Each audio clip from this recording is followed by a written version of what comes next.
بسم اللہ الرحمن الرحیم۔ آج کی ویڈیو میں ہم یہ دیکھیں گے کہ 9th کلاس کا اردو کا پیپر کس طرح حل کیا جاتا ہے۔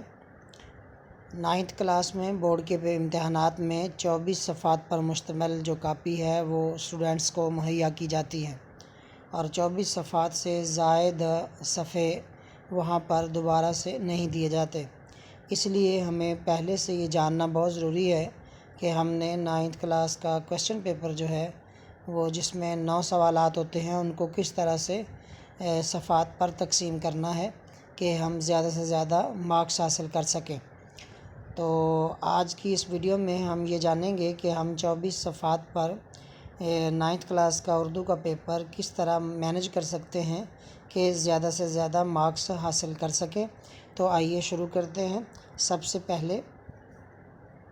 سب سے پہلے جو معروضی حصہ ہوتا ہے جو سوال نمبر 1 ہے، اور یہ اس کے لیے الگ سے ایک ببل شیٹ مہیا کی جاتی ہے۔ یہ جو سکرین پر آپ اس کا ماڈل دیکھ رہے ہیں، تو اس میں چند ایک چیزیں جو ہیں وہ قابل توجہ ہیں۔ سب سے پہلے تو یہ جب بھی آپ کے پاس یہ پیپر آئے تو اس پر لکھی ہوئی ہدایات کو بغور پڑھ لینا چاہیے، اور اس میں انہوں نے یہ بتا دیا ہے کہ کون سی آپ نے انک استعمال کرنی ہے۔ جیسے یہ لکھا ہوا ہے کہ وہ صرف اور صرف نیلے یا کالے پین یا مارکر اس کے ساتھ ہی پیپر کو حل کر سکتے ہیں، اور اسی کے ساتھ ساتھ اس سرکل کو فل کس طرح کرنا ہے، اس کا صحیح طریقہ کیا ہے اور غلط طریقہ کیا ہے، یہ آپ کو سکرین پہ نظر آ رہا ہے، تو اس پر توجہ دینے کی ضرورت ہے۔ اس کے بعد آپ آ جائیں اس پر جو فل کرنے والا ہے پہلے پیج پہ، آپ دیکھیں رول نمبر کے اوپر ڈیٹ ہے۔ ڈیٹ میں اگر 2 بلاکس ہیں اور اس طرح منتھ میں بھی 2 بلاک ہیں، اور جو سال ہے ایئر ہے اس کے 4 بلاکس ہیں۔ آپ دیکھیں اگر آپ کا جو ڈیٹ ہے وہ اگر 1 ڈیجٹ ہے تو اس میں پہلا بلاک جو ہے اس میں آپ نے 0 ڈالنا ہے، اور اسی طریقے سے اگر منتھ ہے وہ بھی 1 ڈیجٹ ہے تو پہلا بلاک جو ہے اس میں 0 ڈالیں گے۔ اسی طریقے سے ایئر کا جو 4 بلاکس ہیں اس میں سال، تو جیسے موجودہ جو چل رہا ہے اس میں اگر لکھیں گے آپ تو یہاں پر ہوگا 2020 یعنی 2020۔ تو اس طریقے سے آپ رول نمبر دیکھیں۔ رول نمبر میں جو قابل توجہ بات ہے وہ یہ ہے کہ بعض طالب علم جو ہیں ان کا رول نمبر جو ہے وہ 6 ڈیجٹ سے کم بھی ہو سکتا ہے، تو یہاں پر جو بلاکس دیے ہوئے ہیں وہ 6 ہیں۔ تو اگر آپ کا رول نمبر جو ہے وہ 6 ڈیجٹ نہیں ہے، اس کے ہندسے 6 نہیں ہیں، 5 ہیں، تو آپ نے لیفٹ سے رائٹ اس کو فل کرنا ہے۔ تو پہلا جو بلاک ہوگا اس کے اندر آپ نے 0 ڈالنا ہے، اور آپ کا رول نمبر جو ہے وہ پھر آگے سے شروع ہوگا، اور اگر اس سے بھی کم ہے تو پھر پہلے 2 بلاکس جو ہیں تو ان کے اندر آپ نے 0 لکھیں گے اور باقی رول نمبر لکھیں گے۔ تو یہاں پر جو اسٹوڈنٹ غلطی کرتے ہیں کہ وہ شروع سے اپنا رول نمبر لکھنا شروع کرتے ہیں، اور آخر پر جو یہ بلاک بچ جاتا ہے تو اس میں وہ 0 ڈالتے ہیں یا کراس کرتے ہیں، تو یہ طریقہ کار صحیح نہیں ہے۔ اگر آپ دیکھیں اس سے نیکسٹ، یہ وہ سرکل ہیں جو آپ نے فل کرنے ہیں۔ آپ نے یہاں پر دیکھنا ہے کہ آپ کا جو کویسچن پیپر ہے اس پر سوالات کی جو ترتیب ہے اس اعتبار سے، یعنی پہلے سوال کا پہلے اس میں سرکل کو فل کر دینا ہے، دوسرے سوال کے لیے دوسرا سرکل فل کرنا ہے۔ اسی طریقے سے جیسے جیسے سوالات ہیں اسی ترتیب کے ساتھ آپ نے ان سرکلز کو فل کرنا ہے۔ اس کو ذرا دھیان سے آپ نے فل کرنا ہے۔ اوپر دیکھنا ہے ABCD لکھا ہوا ہے، تو کویسچن پیپر پر بھی آپ دیکھ لیں گے انہوں نے ABCD لیفٹ سے رائٹ کی طرف کو لکھا ہوا ہے یا رائٹ سے لیفٹ کی طرف کو لکھا ہوا ہے، تو وہاں سے دیکھ کر اور ادھر سے بھی اوپر سے دیکھ کر پھر اس سرکل کو آپ فل کریں گے۔ مثال کے طور پر آپ نے D فل کرنا ہے۔ کویسچن پیپر پہ رائٹ سے لیفٹ کی طرف بنائے ہوئے تھے اگر بالفرض، تو آپ نے دیکھا کہ آپ نے رائٹ سے لیفٹ، جو لیفٹ سائڈ پہ آخری ہے وہ جو ہے وہ آپشن صحیح ہے، اور اسی طریقے سے آپ اس پہ آ جائیں تو اس پہ جو لیفٹ سائڈ پہ سب سے آخری ہے اس کو اگر آپ فل کر دیں گے تو وہ غلط ہو جائے گا، کیونکہ آپ ڈی فل کرنا چاہتے ہیں اور یہاں پر آپ دیکھیں تو لیفٹ سائڈ پہ جو آخری ہے وہ اے ہے۔ تو اس ترتیب کو آپ نے خیال رکھنا ہے کہ یہاں پر غلطی نہ ہو۔ تو یہ حصہ معروضی ہے جس میں 15 سوالات ہوتے ہیں، یہ 15 نمبر کا ہے۔ دوسرا سوال دیکھتے ہیں جو حصہ انشائیہ میں ہے۔ حصہ انشائیہ آپ دیکھ رہے ہیں کہ یہ شیٹ پر بالکل درمیان میں آپ حصہ انشائیہ لکھیں گے۔ یہ سارے جتنی شیٹس ہیں یہ میں نے ہاتھ سے تیار کی ہیں تاکہ آپ کو سمجھنے میں آسانی ہو۔ تو حصہ انشائیہ آپ درمیان میں لکھ کے اسے انڈر لائن کریں۔ یہ 2 لائنیں بھی نیچے اس کے کھینچ سکتے ہیں، لیکن میں نے ایک ایک لائن بنائی ہے۔ صرف ایک لائن کھینچنے سے بھی آپ دیکھیں کہ یہ خوبصورت لگنے لگتا ہے۔ تو یہ ساری چیزیں جو انڈر لائن کرنے والی ہیں یہ صرف خوبصورتی کے لیے ہیں کہ آپ کی پریزنٹیشن ہے، یہ کچھ ضروری نہیں ہے، یا آپ نے پیپر بہت اچھا کیا ہے اور یہ انڈر لائن نہیں کی ہوئی تو اس کی وجہ سے آپ کے مارکس کٹ جائیں گے، ایسا نہیں ہے۔ لیکن اوورآل پورے پیپر پر ایک اچھا تاثر بنتا ہے اگر آپ نے اس طریقے سے اسے خوبصورت بنایا ہوا ہو۔ اس کے بعد سوال نمبر 2، یہ سوال اور نمبر 2 لفظ جو ہیں ان کو الگ الگ لکھا جاتا ہے، ان کو جوڑ کر نہیں لکھیں گے۔ پھر اس کے بعد دوسرا سوال جو ہے وہ اشعار کی تشریح ہے، تو آپ ہیڈنگ بنا دیں گے اشعار کی تشریح، اسے بھی انڈر لائن کیا ہے۔ اور نیچے چونکہ اشعار جو ہیں وہ 2 طرح کے ہیں، وہ 2 حصے اس کے ہوتے ہیں، حصہ نظم اور حصہ غزل۔ تو اس میں حصہ نظم میں سے آپ نے 3 جو اشعار ہیں ان کی تشریح کرنی ہوتی ہے، تو پہلے آپ حصہ نظم لکھیں۔ اس کے بعد چونکہ 4 اشعار ہیں اور اس میں ایک شعر جو ہے وہ کنسیشن ہے آپ کو کہ ان میں سے 3 کا انتخاب آپ کریں، تو اب بہتر یہ ہے کہ آپ نیچے وہ پورا شعر لکھ دیں۔ ایک تو یہ ہے کہ آپ کے 24 صفحات کافی ہوتے ہیں، وہ ان کو بھی فل کرنے میں 24 صفحات پر اپنا پورا پیپر پھیلانے میں آپ کو آسانی ہوگی اور یہ خوبصورت بھی لگے گا۔ پورا شعر اسی طریقے سے درمیان میں لکھیں، مارکر کے ساتھ لکھیں۔ اور پھر اس کے بعد ہے حوالہ شعر۔ حوالہ شعر میں چونکہ یہ نظم ہے تو نظم کا عنوان، جیسے میں نے یہاں فرضی طور پر آپ دیکھیں، فرض کریں کہ شعر جو ہے وہ پیوستہ رہ شجر سے امید بہار رکھ، یہ نظم کا عنوان ہے۔ اور پھر اس کے بعد شاعر کا نام علامہ محمد اقبال، جو کتاب پر لکھا ہوا ہو وہ یہاں پر لکھیں۔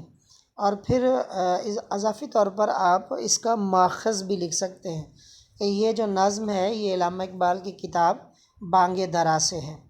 اور یہ ماخذ جو ہے یہ اگر آپ کو صحیح طرح سے آتا ہو کہ اس کا ماخذ کیا ہے تو تب ہی آپ اس کو لکھیں۔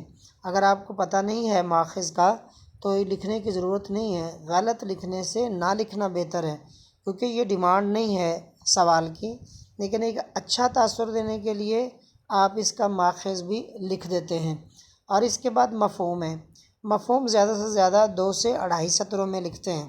مفہوم لکھنے کا فائدہ یہ ہوتا ہے کہ آپ اس شعر کا جب مفہوم لکھ دیتے ہیں تو ممتحن کو یہ تسلی ہو جاتی ہے کہ شعر کا مفہوم اس کی سمجھ میں آ چکا ہے، لہذا تشریح بھی اسی کے مطابق ہوگی، تو تھوڑا سا اس کے لیے ایک آپ کے بارے میں کانسیپٹ کلیئر ہو جاتا ہے، جس کا پھر ایک اچھا تاثر پڑتا ہے۔ اب دیکھیں یہ پورا صفحہ جو تھا تقریباً اسی چیز میں لگ گیا کہ سوال نمبر، حصہ انشائیہ، حوالہ شعر اور وہ سارا مفہوم لکھنے میں ایک پیج۔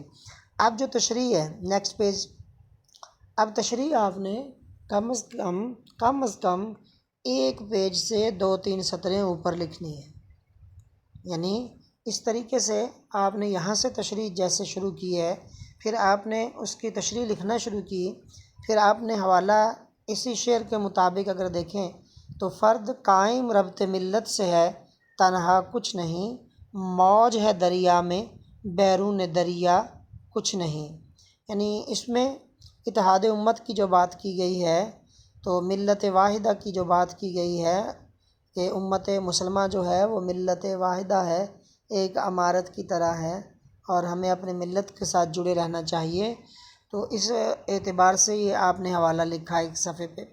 اب اشعار کی تشریح میں صرف اشعار ہی حوالے کے طور پر نہیں ہے، جیسے یہ قرآن کی آیت ہے وَتَعْصِمُوا بِحَبْلِ اللَّهِ جَمِيعًا وَلَا تَفَرَّقُوا، تو لکھنے کے بعد اگر عربی آتی ہو تو عربی میں لکھیں، لیکن اعراب نہیں لگائیں، نیچے اس کا ترجمہ لکھیں، اور صرف اگر ترجمہ لکھنا چاہتے ہیں تو تب بھی ٹھیک ہے۔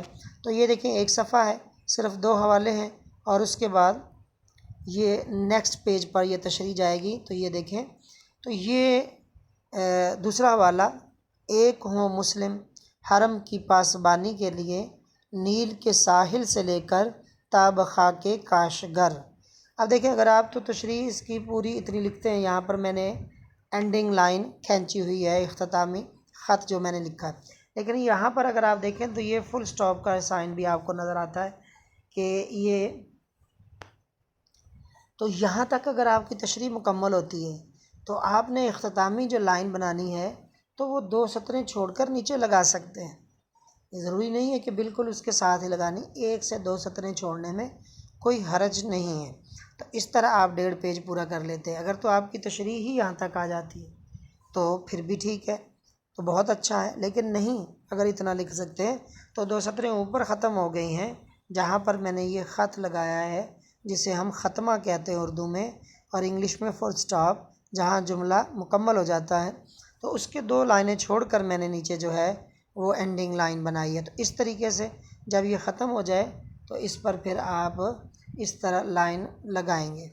اب پھر دوسرا شعر ہے، تو آپ نے شعر لکھا، انڈر لائن کیا، اور پھر لکھا گو سب سے مقدم ہے حق تیرا ادا کرنا، بندے سے مگر ہوگا حق کیسے ادا تیرا۔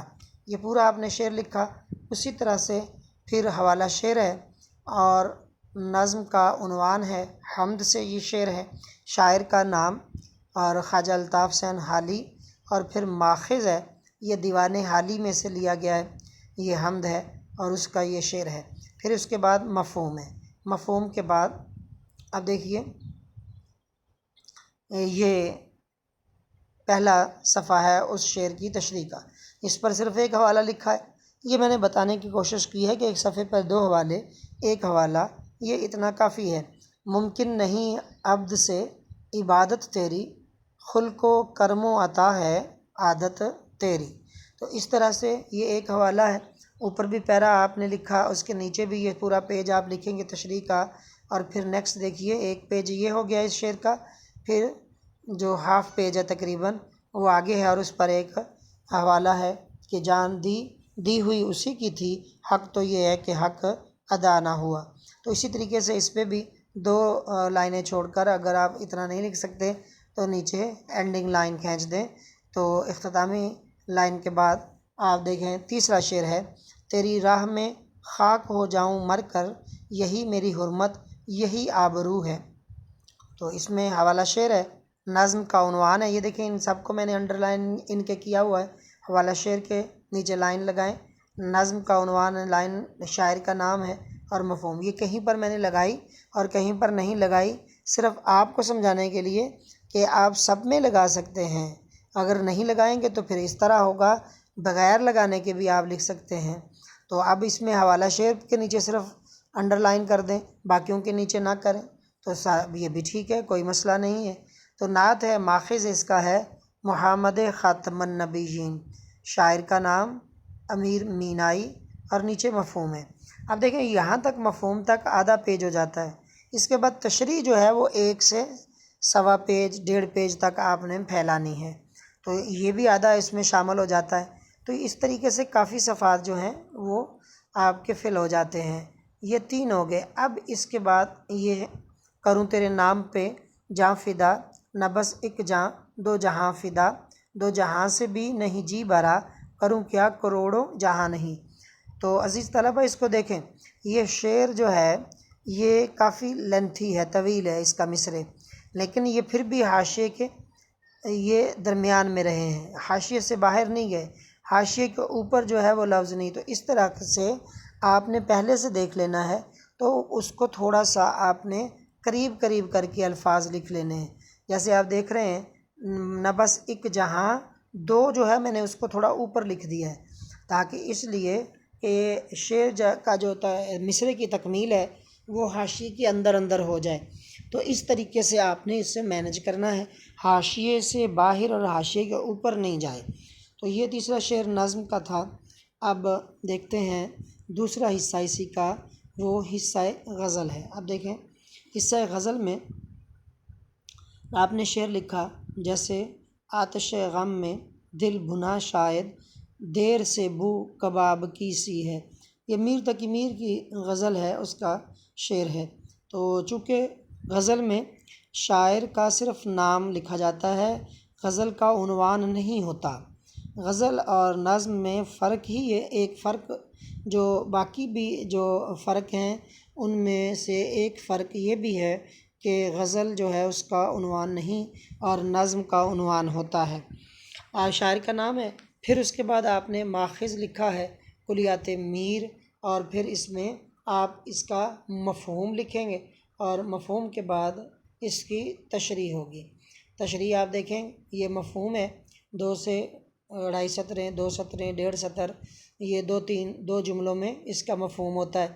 اب تشریح ہے تو اس میں ایک حوالہ لکھا، جیسے اسی شعر کے حوالے سے ہے کہ عشق و محبت کے راستے میں جو عاشق کو تکالیف ہوتی ہیں، اور جیسے وہ اپنی جان پر ان ساری تکالیف کو جو ہے وہ جھیلتا ہے، اس کی جو حالت ہو جاتی بے قراری میں، اضطرابی میں، کیا ہے، نہ دل ہی ٹھہرا نہ آنکھ جھپکی، نہ نیند آئی نہ خواب دیکھا، خدا دکھائے نہ دشمنوں کو بھی دوستی میں جو عذاب دیکھا۔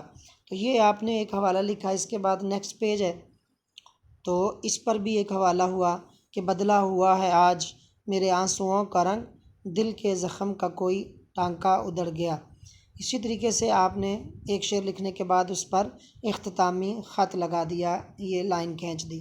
پھر نیکسٹ شعر ہے، ہم کو ہے ان سے وفا کی امید جو نہیں جانتے وفا کیا ہے۔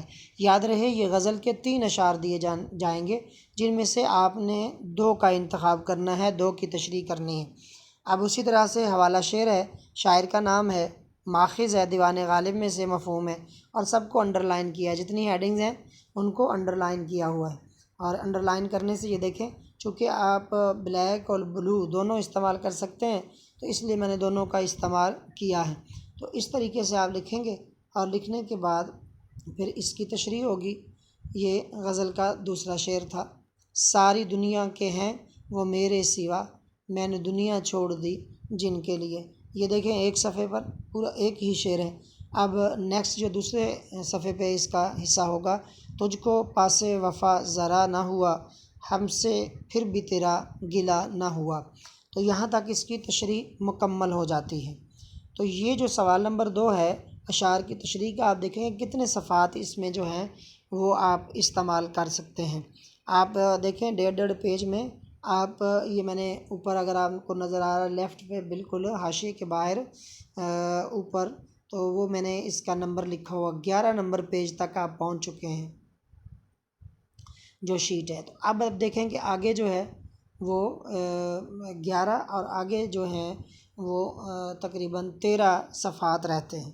اگر آپ یہاں پر تشریح میں ہی اتنے صفحات کو استعمال نہیں کریں گے تو یہ جو 24 صفحات ہیں یہ مکمل کرنا مشکل ہو جائیں گے، بہت سارے صفحات جو ہیں وہ بچ جائیں گے۔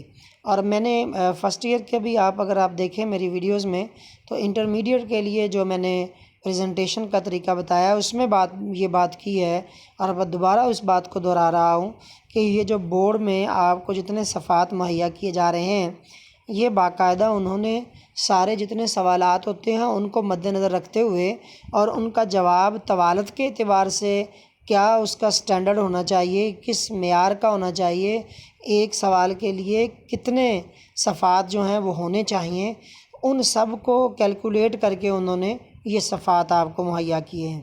گویا انہوں نے بتا دیا کہ اگر آپ اس پیپر کو سٹینڈرڈ کا لکھیں گے تو اتنے صفحات پر یہ پھیلے گا۔ تو اس کا مطلب یہ ہے کہ اگر آپ اس میں بہت سارے جو صفحات ہیں ان کو خالی چھوڑ دیتے ہیں تو پہلی بات تو یہی طے ہو گئی کہ آپ نے وہ جو سٹینڈرڈ انہوں نے سیٹ کیا تھا اس سے بہت زیادہ کم لکھا ہے، جس کی وجہ سے صفحات آپ کے خالی رہ گئے ہیں۔ تو اس لیے آپ نے کوشش کرنی ہے کہ ان صفحات کے تکمیل تک پہنچیں اور اس کے قریب تک کم از کم پہنچ جائیں۔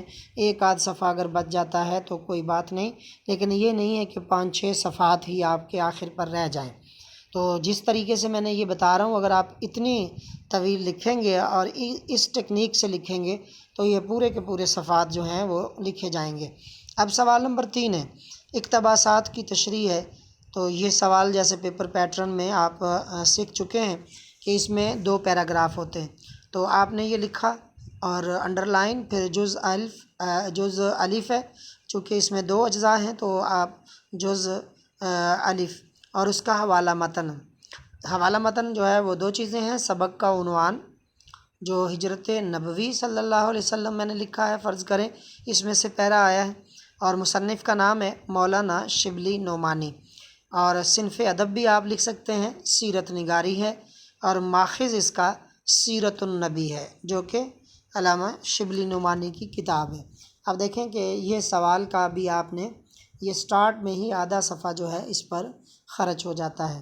اب نیکسٹ پیج پہ چلیں گے تو وہاں پر خط کشیدہ الفاظ کے معانی، اس میں 4 الفاظ ہوتے ہیں اور ان کے معنی لکھیے، اور اس طریقے سے آپ اس کے کالم بنائیں گے۔ تو ایک طرف آپ الفاظ اور دوسری طرف معانی۔ اب جو اسٹوڈنٹ ہیں وہ کرتے یہ ہیں کہ الفاظ معنی لکھتے ہیں، تو الفاظ لفظ کی جمع ہے، تو اسی طریقے سے معنی کی جمع معانی ہے۔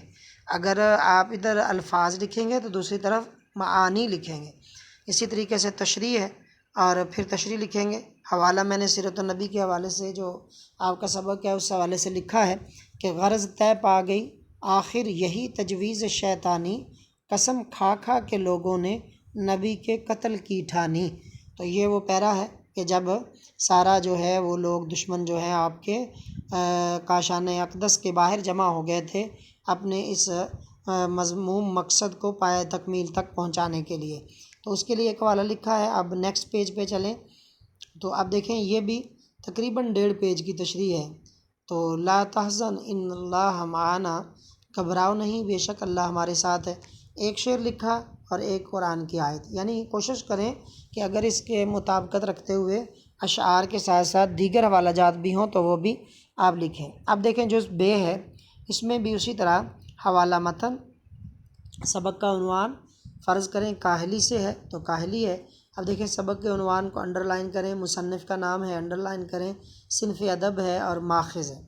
اب کاہلی ہے، مصنف کا نام سر سید احمد خان، صنف ادب مضمون نگاری ہے، اور ماخذ جو ہے یہ مقالات سر سید حصہ پنجم ہے۔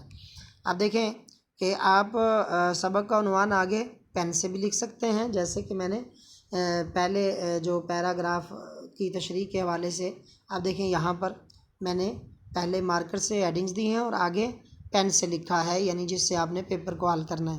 لیکن یہاں پر اس کا دوسرا طریقہ بھی میں نے آپ کو بتا دیا کہ اگر آپ اس طرح کرنا چاہتے ہیں تو اس طرح بھی اچھا لگ رہا ہے کہ میں نے مارکر سے ہی وہ ہیڈنگز کے سامنے عنوان، نام اور صنف ادب وغیرہ لکھا ہے۔ اب اسی طریقے سے نیکسٹ اس کی تشریح کا مرحلہ ہے، خط کشیدہ الفاظ کے معنی آئیں گے۔ یہ دیکھیں اب یہاں پر میں نے یہ الفاظ اور ساتھ ہے معانی، الفاظ اور معنی نہیں ہے، معانی ہے، جمع ہے، تو اس طرح آپ اس کو لکھیں گے۔ اسی طریقے سے تشریح ہے، تو تشریح میں آپ دیکھیں حدیث مبارک ہے اور الکاسب حبیب اللہ کہ محنت کرنے والا اللہ کا دوست ہے، قرآن کی آیت ہے لیس للانسان الا ما سعی، انسان کے لیے وہی کچھ ہے جس کے لیے وہ کوشش کرتا ہے، تو یہ قرآن اور حدیث ہے۔ اس کے بعد آپ حوالہ دیکھیں گے کہ میں نے ایک شعر لکھ دیا ہے، خدا نے آج تک اس قوم کی حالت نہیں بدلی، نہ ہو جس کو خیال آپ اپنی حالت کے بدلنے کا۔ تو اس طریقے سے یہ مکمل ہوا اقتباسات کی تشریح کا۔ اس کے بعد جو سوال نمبر 4 ہے، سوال نمبر جو 4 ہے یہ مختصر جوابات ہے۔ تو مختصر جوابات یعنی 5 سوالوں کے مختصر جوابات دینے ہیں آپ نے۔ تو آپ دیکھتے ہیں اس میں نمبر 1 جو پیپر پر آپ کو 8 سوالات دیے جاتے ہیں، تو آپ نے کرنے ہیں 5۔ فرض کریں آپ پہلا کرتے ہیں، تیسرا کرتے ہیں، پھر پانچواں، پھر چھٹا، ساتواں، آٹھواں، یعنی اس طرح کرتے ہیں کہ 1 2 3 4 5 6 7 8، اس طرح نہیں کرتے، بلکہ اس میں سے 5 نکالتے ہیں 8 میں سے۔ تو جو سوال کا نمبر کویسچن پیپر پہ ہے وہ نمبر لکھیں گے، یعنی یہاں پر اگر میں نے پہلے 2 تو نہیں کیے تو تیسرا سوال میں نے کرنا ہے، گو کہ آپ جوابات میں پہلے سوال کا جواب دے رہے ہیں لیکن وہاں کویسچن پیپر پر سوال نمبر اس کا 3 ہے، تو وہ نمبر یہاں پر لکھیں گے کہ سوال نمبر۔ تو اس طریقے سے آپ نے لکھا۔ اب جو سوال ہے اس کی ایک ہیڈنگ بنائیں کہ جو مثلاً یہ سوال تھا کہ ہجرت نبوی سے کیا مراد ہے، تو آپ ہجرت نبوی اور نیچے پھر اس کا جواب لکھیں گے۔ جواب لکھنے کے بعد پھر یہ ایک لائن، اینڈنگ لائن کھینچیں گے، پتہ چلے کہ یہ سوال آپ کا۔ اور یہ جو مختصر جوابات ہیں یہ کوشش کریں 2 3 سطریں، 3.5 سطریں اتنا یہ لکھیں، بالکل ہاں نا میں بھی جو جواب ہے اس کو بھی کوشش کریں کہ 2 سطریں 3 سطریں آپ لکھ سکتے ہیں۔ اب اس کے بعد دوسرا سوال اسی طریقے سے ہیڈنگ کہ حضرت علی سے کیا ارشاد فرمایا تھا، تو حضرت علی سے ارشاد، تو اس طریقے سے کرنے کے بعد اس کے نیچے بھی لائیں۔ تو اسی طریقے سے یہ پورے کے پورے جو ہیں یہ دیکھیں، تو اسی طریقے سے مرزا غالب کی خوبی، مضمون نگار کی والد کو تسلی، تو یہ 5 سوالات جو ہیں یہ آپ اس طریقے سے اس کے صفحے آپ دیکھتے ہیں، تقریباً 2 صفحات پر مشتمل یہ سوال ہے۔ اب اس کے بعد 5 نمبر سوال ہے سبق کا خلاصہ۔ سوال نمبر 5 لکھا، نیچے لکھا سبق کا خلاصہ، انڈر لائن کیا۔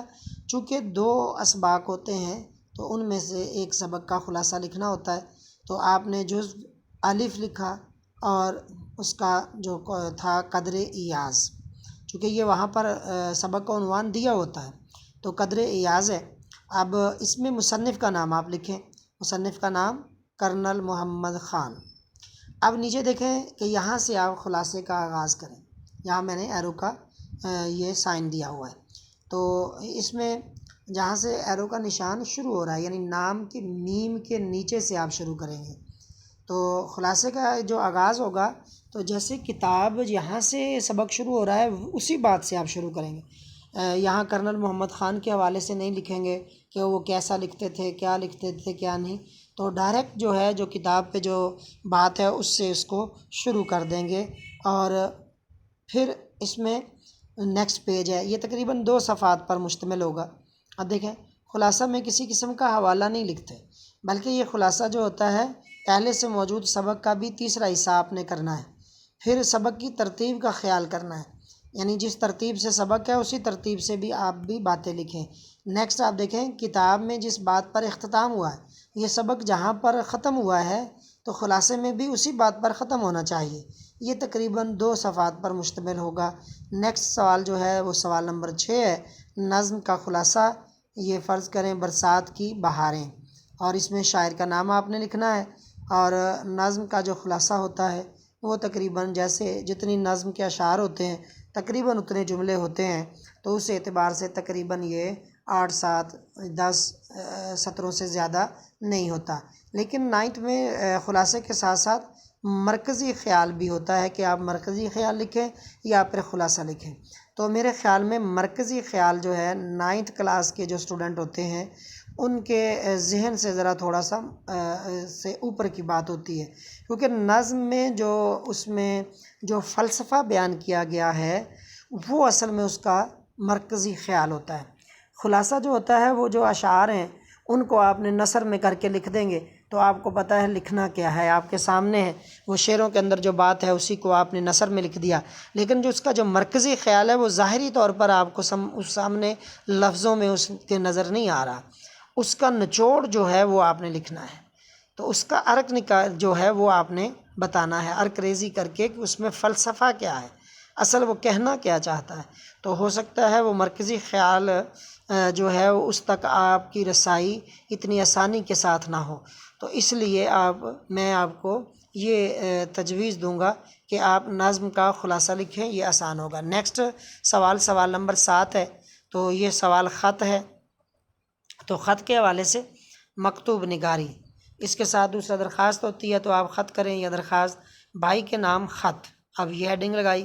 اب دیکھیں یہ امتحانی مرکز، یہاں پر کمرہ امتحان آپ نے لکھیں اور امتحانی مرکز لکھیں گے، نیچے یہ دیکھیں تاریخ ہے، اس کے بعد آپ ختمہ لگائیں گے اور پھر مہینے کا نام اور پھر سال، یہ اس طرح سادہ ہوگا۔ اس کے نیچے سال کے نیچے بھی جو ایک کشتی سی بنائی ہوتی ہے، ایک سائن بناتے ہیں سن کا، وہ یہاں پر نہیں لکھیں گے۔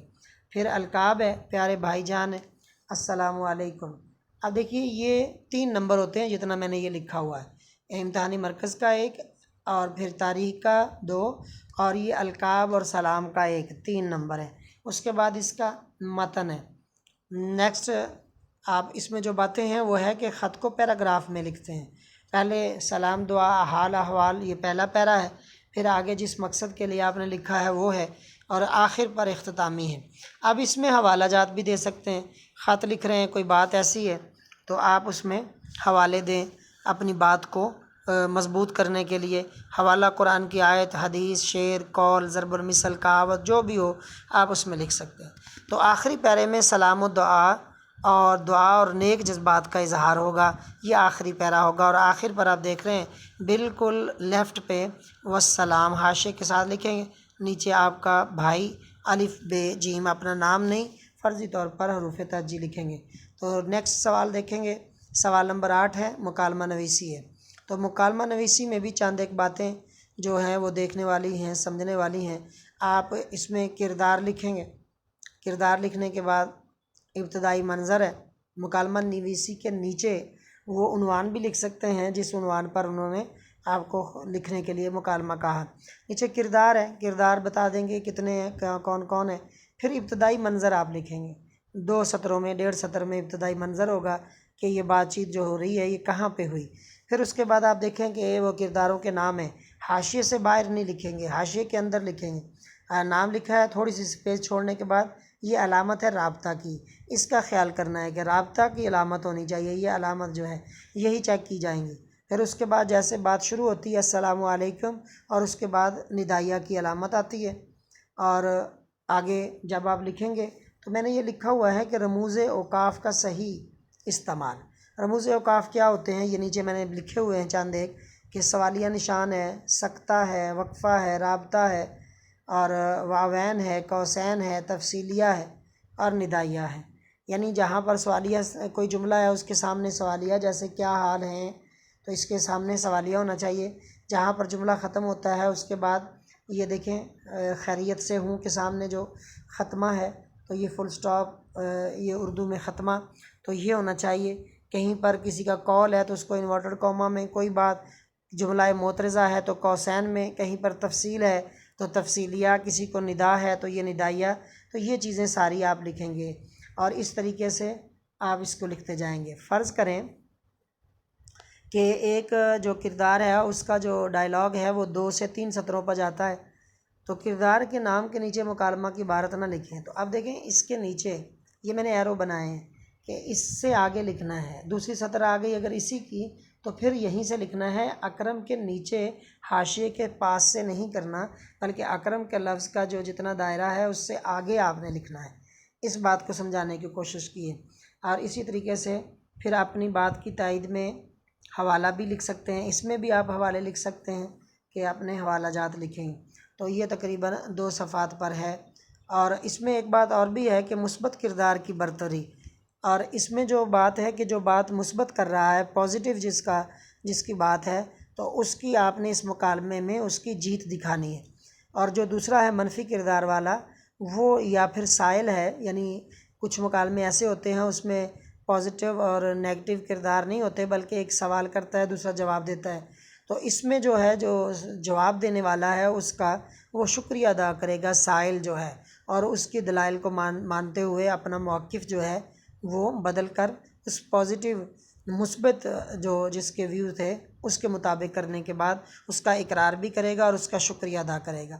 اور اینڈنگ جو ہے ایک دوسرے کے لیے نیک جذبات اور اختتامی منظر، یعنی کہ وہ پھر اپنے اپنے گھروں کی طرف گئے، یا جو بھی منظر آپ نے بنایا ہو، بریک میں بنایا تو اپنی اپنی بریک ختم ہوئی، اپنی اپنی کلاسوں میں چلے گئے۔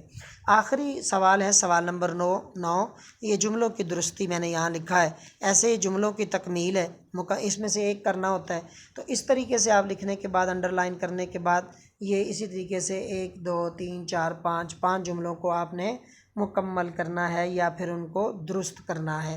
تو اس طریقے سے یہ آپ نے کرنا ہے۔ آپ دیکھیں اوپر اگر آپ دیکھ رہے ہوں گے تو یہ حاشیے کے ساتھ نظر آ رہا ہے 24 صفحات، اور ادھر آپ نیچے دیکھیں تو اینڈ تک جو ہے یہ صفحہ مکمل ہو گیا۔ تو اس کا مطلب ہے 24 کی 24 جو صفحات ہیں آپ نے استعمال کیے، اس سے ایک بہت اچھا تاثر پڑے گا۔ اگر اس طرح سے آپ اس پیپر کو حل کریں گے تو انشاءاللہ زیادہ سے زیادہ مارکس اس میں حاصل کر سکتے ہیں۔ اب تو 75 میں سے 75 مارکس بھی آتے ہیں انشاءاللہ۔ اگر اس ترتیب سے اور اس طرح سے آپ پیپر کو حل کریں گے تو امید ہے کہ آپ 75 مارکس حاصل کر سکتے ہیں۔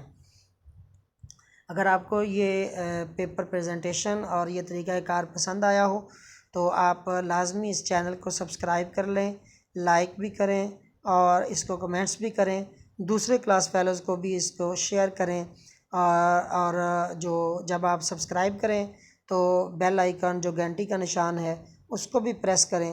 اب کیونکہ اس چینل پر میں نے انشاءاللہ 9th کا پورا جو نصاب ہے، سلیبس ہے، وہ سارے کے سارے ویڈیوز کی صورت میں اس چینل پر آپ کو دیکھنے کو ملے گا۔ تو امید کرتے ہیں کہ آپ کو یہ کافی کارآمد اور آپ کے لیے بہت ہی زیادہ ممد اور معاون ہوگا، مددگار ہوگا۔ اللہ تعالی ہم سب کا حامی و ناصر ہو۔ والسلام، اللہ حافظ۔ چینل کو سبسکرائب کرنا نہ بھولیں، لائک کرنا اور کمنٹس کرنا نہ بھولیں، اور دوستوں کو ضرور شیئر کریں۔